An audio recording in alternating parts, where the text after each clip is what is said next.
নমস্কার বন্ধুরা, মঞ্জু কিচেনে আপনাদের সকলকে জানাই স্বাগত। তৈরি করে দেখাবো রাঙা আলুর পান্তুয়া। আপনারা ধুয়ে রাখা রাঙা আলুগুলো দিয়ে দিচ্ছি। এখন একটু ঢাকাটা খুলে দেখে নিচ্ছি। দেখুন আলুটা বেশ সুন্দর সেদ্ধ হয়ে গেছে। আমি একটা ছুরি নিয়েছি, ছুরি দিয়ে দেখে নিচ্ছি। এই দেখুন খুব সুন্দর সেদ্ধ হয়েছে। এখন আলুগুলো ঠান্ডা করে নেব।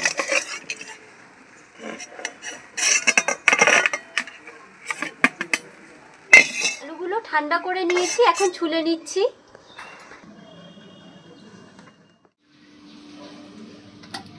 মিষ্টি আলুগুলো সব ছোলা হয়ে গেছে, এর মধ্যে সব তুলে নিচ্ছি। 3 চামচ ময়দা দিয়ে দিচ্ছি। খুব ভালো করে কিন্তু মেখে নিতে হবে।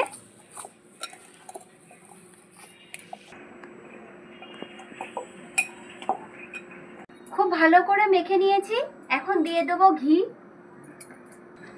দিয়ে দিচ্ছি 1 চামচ ঘি। ঘি দিয়ে খুব ভালো করে এখন আবার মেখে নেব। দেখুন খুব সুন্দর একটা ডো তৈরি করে নিয়েছি। 5 মিনিট হয়ে গেছে, ঢাকাটা আমি খুলে নিচ্ছি।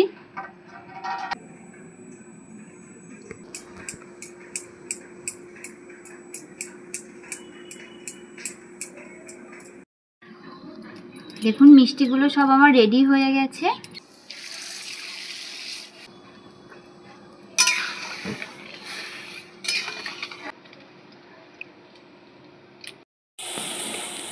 শিরাটা খুব সুন্দর করে ফুটে উঠেছে। দেখুন মতন তেল দিয়ে দেবো, সাদা তেল।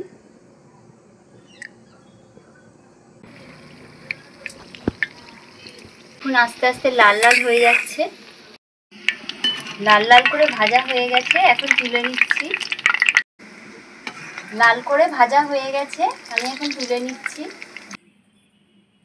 এই দেখুন, দেখেছেন ভেতরটা দেখুন কত সুন্দর হয়েছে, বেশ সুন্দর নরম হয়েছে।